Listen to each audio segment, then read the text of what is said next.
Welcome to noble nursing channel. So ఈరోజు ఒక important వీడియోతో మేము ముందుకు వచ్చానండి. సో చాలామంది కమ్యూనిటీస్ నుంచి క్వశ్చన్స్ పెట్టమని అడుగుతున్నారు. సో కమ్యూనిటీలో నుంచి ఇంపార్టెంట్ టాపిక్ అండి MCh services. Okay, so MCh services నుంచి కొన్ని ఇంపార్టెంట్ క్వశ్చన్స్, ఇవన్నీ కూడా మీకు తెలిసిన క్వశ్చన్సే, కాకపోతే ఒకసారి రివైజ్ చేసుకుంటే కనుక మీకు యూస్ఫుల్ అవుతుందని అనుకుంటున్నాను. సో ఎంసీహెచ్ సర్వీసెస్ అంటే maternal and child health care services. So ఇందులో మెయిన్ మెటర్నల్ అంటేనే ప్రెగ్నెన్సీ. సో ప్రెగ్నెన్సీతో స్టార్ట్ చేసుకుంటే కనుక ప్రెగ్నెన్సీ యొక్క డ్యూరేషన్ ఎంత. సో ప్రెగ్నెన్సీ డ్యూరేషన్ అనేది కనుక చూసుకుంటే ఇది వారాల్లో చెప్పొచ్చు, రోజుల్లో చెప్పొచ్చు, వీక్స్లో చెప్పొచ్చు. మిమ్మల్ని కూడా క్వశ్చన్ ఎలాగైనా అడిగే అవకాశం ఉంటుంది, ఎన్ని వారాలు, ఎన్ని నెలలు, ఎన్ని వీక్స్. సో వారాల్లో చెప్పినప్పుడు 40 వీక్స్ అని చెప్పాలి, నెలల్లో చెప్పినప్పుడు 9 నెలలు అని చెప్పాలి, రోజుల్లో చెప్పినప్పుడు డేస్లో చెప్పినప్పుడు 220 డేస్ అని 280 డేస్ అని చెప్పాలన్నమాట. ఓకే, అండ్ అలాగే గర్భిణీ స్త్రీ నమోదు రిజిస్ట్రేషన్ ఎప్పుడులోగా చేయించుకోవాలి. సో 12 వీక్స్ లోపు మదర్ ప్రెగ్నెంట్ అయిన వెంటనే 12 వీక్స్ లోపు తనకి రిజిస్ట్రేషన్ అనేది కంప్లీట్ చేయాలన్నమాట. అంటే ఫస్ట్ ట్రైమిస్టర్ లోపు. సో ప్రెగ్నెన్సీని 3 ట్రైమిస్టర్లుగా విభజిస్తారు. ఈ 9 మంత్స్ ఏవైతే ఉన్నాయో ఫస్ట్ 3 మంత్స్ని ఫస్ట్ ట్రైమిస్టర్గా, సెకండ్ 3 మంత్స్ని సెకండ్ ట్రైమిస్టర్గా, లాస్ట్ 3 మంత్స్ని థర్డ్ ట్రైమిస్టర్గా చెప్పుకుంటారనమాట. ఓకేనండి. క్వశ్చన్స్ డ్యూరేషన్ ఆఫ్ ప్రెగ్నెన్సీకి సంబంధించి క్వశ్చన్ చాలాసార్లు అడిగారు. సో ఆప్షన్స్ ఇస్తాడు, వీక్స్, నెలలు లేదా రోజులు ఏదైనా సరే అడగొచ్చు. 9 మంత్స్ 7 డేస్ అనేది ఎగ్జాక్ట్ ఆన్సర్. 9 మంత్స్ 20 డేస్ అని ఇవ్వచ్చు, 9 మంత్స్ 15 డేస్ అని ఇవ్వచ్చు, కానీ 9 మంత్స్ ప్లస్ 7 డేస్ అనేది కరెక్ట్ ఆన్సర్ డేస్ ఇది. అండ్ అలాగే 40 వీక్స్ కరెక్ట్ ఆన్సర్ అండి. వారాల్లో చెప్పుకుంటే 280 డేస్ అనేది కరెక్ట్ ఆన్సరు ఇఫ్ డేస్లో చెప్పుకుంటే కనుక. అండ్ అలాగే ఈ యొక్క రిజిస్ట్రేషన్ అని చెప్పాను చూసారా, ఆ రిజిస్ట్రేషన్ అనేది మనము 12 వీక్స్ లోపు, అంటే 3 నెలల లోపు అనమాట. మదర్ ప్రెగ్నెంట్ అయిందని తెలియగానే మ్యాక్సిమం సెకండ్ మంత్లో, ఒక పీరియడ్స్ మిస్ అవ్వగానే సెకండ్ మంత్లో తెలుస్తుంది. చాలామంది బయటకు చెప్పుకోరు. 3rd వీక్ లోపు చెప్పుకుంటేనే తనకి మనం కంప్లీట్గా కేర్ అనేది అందించడానికి మంచి అవకాశం ఉంటుంది. స్టార్టింగ్ నుంచి ఫాలోఅప్ చేసుకోవడానికి వీలుంటుంది. సో కంపల్సరీ ప్రెగ్నెంట్ మదర్స్ని ఫస్ట్ ట్రైమిస్టర్ లేదా ఫస్ట్ 3 మంత్స్ లోపు లేదా ఫస్ట్ 12 వీక్స్ లోపు మనము రిజిస్టర్ చేసుకోవాలి. అండ్ అలాగే మొదటి ఏఎన్సీ విజిట్ ఎప్పుడు చేయాలి. సో ఫస్ట్ ఏఎన్సీ విజిట్ మనం ఎప్పుడు చేయాలి అంటే కనుక 12 వారాల లోపు, అంటే 12 వీక్స్ లోపు మనము ఫస్ట్ ఏఎన్సీ విజిట్ని చేయాలి. సో ఈ ఫస్ట్ ఏఎన్సీ విజిట్కి వెళ్ళినప్పుడు మనం ఏం చేస్తాం, సో మదర్ యొక్క ఎల్ఎంపి కనుక్కుంటామండి. లాస్ట్ టైం తను ఎప్పుడు పీరియడ్స్ ఉందనేది కనుక్కుంటాము. అండ్ డీటెయిల్స్ అన్నీ, హైట్, వెయిట్ అన్నీ చూసుకుంటాము. తన డీటెయిల్స్ అన్నీ కూడా చూసుకుని హెల్త్ ఇష్యూస్ ఏమైనా ఉన్నాయన్నీ మాట్లాడుకుని దాన్ని మనం రిజిస్ట్రేషన్ చేస్తామన్నమాట కేస్ని. అండ్ తర్వాత ఏఎన్సీ విజిట్స్ ఎన్ని ఉంటాయి. సో ఏఎన్సీ విజిట్స్ అనేవి చాలా ఉంటాయి, కాకపోతే ప్రతి ప్రెగ్నెంట్ ఉమెన్ మినిమం 4 విజిట్స్ అన్న చేయాలి. ప్రతి ఉమెన్ని 4 విజిట్స్ అన్న కంపల్సరీ కంప్లీట్ అయ్యేటట్టుగా చూడాలన్నమాట. సో ఫస్ట్ విజిట్ వచ్చేసి 12 వీక్స్ లోపు, సెకండ్ విజిట్ వచ్చేసి 14 to 26 వీక్స్ లోపు, థర్డ్ విజిట్ వచ్చేసి 28 to 36 వీక్స్ మధ్య, అండ్ ఫోర్త్ విజిట్ వచ్చేసి 36 వీక్స్ తర్వాత. అండ్ అలాగే అది కాకుండా ఎడిషనల్గా పాస్మా విజిట్ ఒకటి ఉంటుంది. So what do you mean by PMSME అనేది ఇప్పుడు నెక్స్ట్ చూద్దాము. పిఎంఎస్ఎంఈ అంటే the Pradhan Mantri Surakshit Matritva Abhiyan program. And అలాగే it has been introduced to provide fixed day quality antenatal care services to mother in their second or third trimester of pregnancy on the 9th day of every month. So PMSME అంటే ప్రధానమంత్రి సురక్షిత్ మాతృత్వ అభియాన్. ఇది గుర్తుపెట్టుకోండి, abbreviation అడిగే chance ఉంది. ఎప్పుడు జరుగుతుంది, 9th day of every month, అంటే ప్రతి నెల 9వ తారీఖుని జరుగుతుంది. ఎక్కడ జరుగుతుంది, పిహెచ్సిస్లో జరుగుతుంది. అండ్ అలాగే ఏ ట్రైమిస్టర్ మదర్స్ని తీసుకెళ్ళాలి, ఫస్ట్ ట్రైమిస్టర్ మదర్స్ని తీసుకెళ్ళక్కర్లేదు, సెకండ్ ఆర్ థర్డ్ ట్రైమిస్టర్లో ఉన్న మదర్స్ని తీసుకెళ్ళాలండి. ఓకేనండి. పిఎంఎస్ఎంఈకి అబ్రివేషన్ కంపల్సరీ చాలా ప్రీవియస్ ఎగ్జామ్స్లో అడిగిన ఛాన్స్ ఉంది. సో అది అడగండి, లేటెస్ట్గా అది చాలా ఇంపార్టెంట్. ఈ పిఎంఎస్ఎంఈ సర్వీసెస్ ఎందుకు పెట్టారు అంటే కనుక స్టార్టింగ్, అంటే ఒక ప్రెగ్నెంట్ మదర్ని స్టార్టింగ్ నుంచి కూడా మనం ఫాలో అప్ అవడానికండి. ఓకేనా అండి. సో ఈ రోజుల్లో ఈ మెటర్నల్ డెత్ కానీ మెటర్నల్ మోర్టాలిటీ మెటర్నల్ మార్బిడిటీ అనేవి చాలా డిక్రీజ్ అయినాయి. దానికి కారణం ఏంటంటే స్టార్టింగ్ నుంచి కూడా కేర్ అనేది క్వాలిటీ ఆఫ్ సర్వీసెస్ అనేవి ఇంప్రూవ్ అయినాయి కాబట్టి చాలా మటుకి mother healthy baby safe delivery ఇవన్నీ కూడా జరుగుతున్నాయి. ఓకే. సో పాస్మాకి ఎప్పుడు తీసుకెళ్ళాలి అంటే ఇందాకే చెప్పుకున్నాం, సెకండ్ ఆర్ థర్డ్ ట్రైమిస్టర్స్లో. అండ్ అలాగే పాస్మా ద్వారా ప్రెగ్నెంట్కి 5వ విజిట్గా పరిగణిస్తారనమాట. మినిమం 4 యాంటీనేటల్ విజిట్స్ ఈ పాస్మాని 5th విజిట్గా పరిగణించవచ్చు. అండ్ పాస్మా క్లినిక్ను ఎక్కడ నిర్వహిస్తారు అంటే కనుక ప్రతి నెల 9వ తారీఖుని హెల్త్ సెంటర్స్లో లేదా పిహెచ్సిస్లో హాస్పిటల్స్లో నిర్వహిస్తారనమాట. ఇది కంప్లీట్గా గవర్నమెంట్ దాంట్లో మాత్రమే ఈ యొక్క క్లినిక్స్ని నిర్వహిస్తారండి. బయట ప్రైవేట్ హాస్పిటల్స్లో ఇది ఉండదు. అండ్ అలా గర్భిణీ స్త్రీలు ఎంత పొడవు ఉంటే దాన్ని హై రిస్క్గా పరిగణిస్తారు. సో స్త్రీగా అదే ఆ మదరు ఎవరైతే హైట్ తక్కువ ఉంటారో 145 సెంటీమీటర్స్ కంటే తక్కువ ఉంటే కనుక వాళ్ళని హై రిస్క్ కేసెస్గా పరిగణిస్తారు. అండ్ గర్భిణీ స్త్రీలు ఎన్ని టీటీ ఇంజెక్షన్స్ చేయించుకోవాలి? సో టీటీ ఇంజెక్షన్స్ 2 చేయించుకోవాలి. ఎందుకు చేయించుకోవాలి? యూజ్ ఏంటి? సో గర్భిణీ స్త్రీలు టీటీ ఇంజెక్షన్ చేయించుకోవడం వల్ల బిడ్డకి నియోనెటల్ టెటనస్ అనేది రాకుండా ఉంటుంది. ఇది కూడా ఎగ్జామ్లో చాలాసార్లు అడిగారు. అండ్ గర్భిణీ స్త్రీలు ఎన్ని ఐరన్ టాబ్లెట్స్ తీసుకోవాలి? మినిమం 100 తీసుకోవాలండి.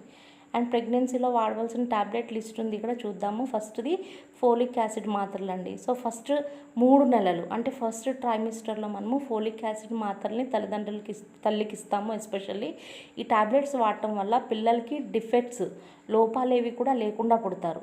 ఓకేనండి. ఫోలిక్ యాసిడ్ అనేది వెరీ ఐరన్ అనేది ఎంత ఇంపార్టెంటో దానికంటే కూడా బేబీ ఫామ్ అవడానికి ఫోలిక్ యాసిడ్ అనేది ఇంపార్టెంట్. ఇది ఫస్ట్ 3 మంత్స్ మాత్రమే వాడతారు.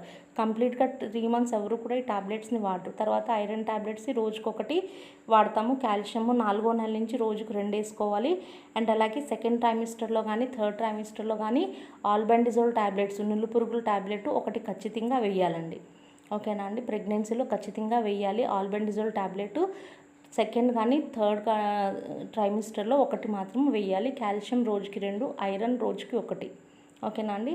అండ్ అలాగే గర్భిణీ స్త్రీలు రోజుకి ఎంతసేపు పడుకోవాలి? పగలైతే 2 గంటలండి. నైట్ అయితే కనుక రాత్రి 8 నుంచి 10 గంటల సేపు తల్లి నిద్రపోవాలి. రెస్ట్ అనేది ప్రతి తల్లికి కూడా చాలా ఇంపార్టెంట్. ఓకేనా అండి. సో అందరూ చాలామంది ప్రెగ్నెన్సీ అనగానే బెడ్ రెస్ట్ అంటారు. సో అంత కంప్లీట్ బెడ్ రెస్ట్ అనేది ఓన్లీ ఏమన్నా రిస్కులు ఉంటేనే బెడ్ రెస్ట్ అనేది అవసరం తప్ప హెల్తీగా ఉండే మదర్స్ అందరూ కూడా పగలు ఒక 2 గంటలు, సాయంత్రం ఒక 8 నుంచి 10 గంటలు నిద్ర ఉంటే సరిపోతుందండి. సో నా ఛానల్ని మీరు అందరూ కూడా ఎంతగానో ఆదరిస్తున్నారు. చాలా థ్యాంక్ యూ అండి. మీ మెసేజ్లు చూసినప్పుడు అక్క మీ ఎక్స్ప్లెనేషన్ బాగుంది, మీరు బాగా చెప్తున్నారు, ఇంకా వీడియోస్ పెట్టండి అన్నప్పుడు నిజంగానే నేను పడ్డ కష్టం అంతా మర్చిపోతున్నాను. థ్యాంక్ యూ సో మచ్ మీరు అందరూ కూడా సపోర్ట్ చేస్తున్నందుకు. అండ్ అలాగే నేను మీ అందరికీ కూడా ఈ రకంగా యూజ్ అవుతున్నందుకు నేను చాలా హ్యాపీ ఫీల్ అవుతున్నాను. ఎందుకంటే టీచింగ్ అనేది నా ప్యాషను. కానీ టీచింగ్ వదిలిపెట్టి నేను ఈరోజు ఈ పోస్ట్కి రావడం వల్ల నా టీచింగ్ని నేను మిస్ అవ్వకూడదు, నాకున్న ప్యాషన్ని నేను వదులుకోకూడదు. కాబట్టి నేను ఈ ఛానల్ని స్టార్ట్ చేసి మెయిన్ ఇది నా స్టూడెంట్స్ గురించి స్టార్ట్ చేశాను. కానీ చాలామంది నాకు దీని ద్వారా మీరు అందరూ కూడా పరిచయం అయ్యారు. అండ్ అలాగే నేను మీ అందరికీ కూడా హెల్ప్ఫుల్గా ఉన్నందుకు I'm very happy and thank you so much అండి. నా ఛానల్ని లైక్ చేయండి, షేర్ చేయండి అండ్ అలాగే నా ఛానల్ని సబ్స్క్రైబ్ చేసుకోండి. అండ్ ఇంకో క్వశ్చన్ చూద్దామండి. ఇది కూడా వెరీ ఇంపార్టెంట్. ప్రీవియస్ ఎగ్జామ్స్లో చాలాసార్లు అడిగాడండి. Endometrium of uterus of pregnant women is. So మనకి తెలుసు కదండి, యూట్రస్కి 3 లేయర్స్ ఉంటాయి జనరల్గా. పై లేయర్ని పెరిమెట్రియము, మయోమెట్రియము, ఎండోమెట్రియము. సో లోపల ఉండే లేయర్ని ఎండోమెట్రియం అంటారు కదా. సో ప్రెగ్నెన్సీలో ఆ ఎండోమెట్రియం లేయర్ని ఏమంటామంటే డెసిడ్యువా అంటారండి. చాలాసార్లు అడిగారు. సో ఎండోమెట్రియం అనేది లోపల ఉండే లేయరు. సో ప్రెగ్నెన్సీలో ఆ లోపల ఉండే లేయర్ని ఏమంటారంటే ఎండోమెట్రియం మనము డెసిడ్యువా అని అంటారనమాట. ఇది చాలాసార్లు అడిగినటువంటి ఇంపార్టెంట్ నర్సింగ్ బిట్. అందుకని నేను మీకు చెప్తున్నాను. 3 లేయర్స్ ఏవైతే ఉన్నాయో లోపల ఉండే లేయర్ ఎండోమెట్రియం, దాన్ని ప్రెగ్నెన్సీలో మనము డెసిడ్యువా అని అంటాము. అండ్ తర్వాత umbilical arteries carries which blood. So umbilical arteries అనేవి ఏ బ్లడ్ని క్యారీ చేస్తాయి? Deoxygenated, oxygenated. సో ఇందులో ఆక్సిజనేటెడా డిఆక్సిజనేటెడా తెలిస్తే సరిపోతుంది. ఆర్టరీస్ అనేవి జనరల్గా మాట్లాడుకుంటే ఆర్టరీస్ అనేవి ఎప్పుడు కూడా ఆక్సిజనేటెడ్ బ్లడ్ని క్యారీ చేస్తాయి, వెయిన్స్ అనేవి డిఆక్సిజనేటెడ్ బ్లడ్ను క్యారీ చేస్తాయి. కానీ ఇక్కడ అంబ్లికల్ ఆర్టరీస్కి వచ్చేటప్పటికి అంబ్లికల్ ఆర్టరీస్ ఆపోజిట్ అనమాట. డిఆక్సిజనేటెడ్ బ్లడ్ని క్యారీ చేస్తాయి, వెయిన్స్ ఏమో ఆక్సిజనేటెడ్ బ్లడ్ని క్యారీ చేస్తాయి అనమాట. ఇదే మనం ఎక్కడ చూస్తామంటే పల్మనరీ ఆర్టరీస్, పల్మనరీ వెయిన్స్. మన బాడీలో ఆర్టరీస్ ఎప్పుడు కూడా ప్రతి చోట కూడా arteries oxygenated blood, veins deoxygenated blood, except ఈ pulmonary arteries, pulmonary veins and అలాగే ఈ యొక్క అంబ్లికల్ ఆర్టరీస్, అంబ్లికల్ వెయిన్స్, ఈ రెండు తప్ప, ఎక్సెప్ట్ ఈ రెండు మినహాయించి మిగతా అన్ని చోట్ల కూడా arteries always carries oxygenated blood, veins always carries deoxygenated blood. And అలాగే నెక్స్ట్ ఈ స్లైడ్ చూసుకుంటే కనుక డిఫరెన్స్ బిట్వీన్ అమీబియాక్ అండ్ అలాగే బ్యాసిలరీ డిసెంట్రీ. నిన్న మనం చెప్పుకున్నాం కదండి, నిన్న మనం షెగిల్లోసిస్ గురించి చెప్పుకున్నాము. అందులో మెయిన్ ఏంటంటే ఈ బ్యాసిలరీ డిసెంట్రీ అనేది బ్యాక్టీరియా వల్ల వస్తుంది. నేను అమీబిక్ డిసెంట్రీ గురించి కూడా చెప్పాను కదా. అమీబిక్ డిసెంట్రీ అనేది యాంట్ అమీబా హిస్టాలికా, అమీబియాసిస్ అనేది దేనివల్ల వస్తుంది అనేది చాలాసార్లు ఎగ్జామ్స్లో అడిగాడు. యాంట్ అమీబా హిస్టాలికా అనే పారాసైట్ ఇన్ఫెక్షన్ అండి. షిగిల్లోసిస్ అనేది బ్యాక్టీరియల్ ఇన్ఫెక్షను, అమీబియాసిస్ అనేది పారాసైటిక్ ఇన్ఫెక్షన్. ఆ పారాసైట్ పేరేంటంటే యాంట్ అమీబా హిస్టాలికా అనేది దాని యొక్క పారాసైట్ నేమ్ అనమాట. ఓకేనా అండి. సో జిగట విరోచనాలు, అమీబియాసిస్ని జిగట విరోచనాలు అంటారు, బ్యాసిలరీ డిసెంట్రీని లేదా షిగిల్లోసిస్ని రక్త విరోచనాలు, సింపుల్ టెర్మినాలజీలో రక్త విరోచనాలు అని మనము చెప్పుకోవచ్చు అనమాట. ఇక్కడ మోషన్తో పాటు జిగురు వెళ్తుంది, అక్కడ ఓన్లీ జిగురు, మ్యూకస్ అది మాత్రమే, బ్లడ్ అవి మాత్రమే మనకి ఈ బ్యాసిలరీ డిసెంట్రీలో వెళ్తుంది.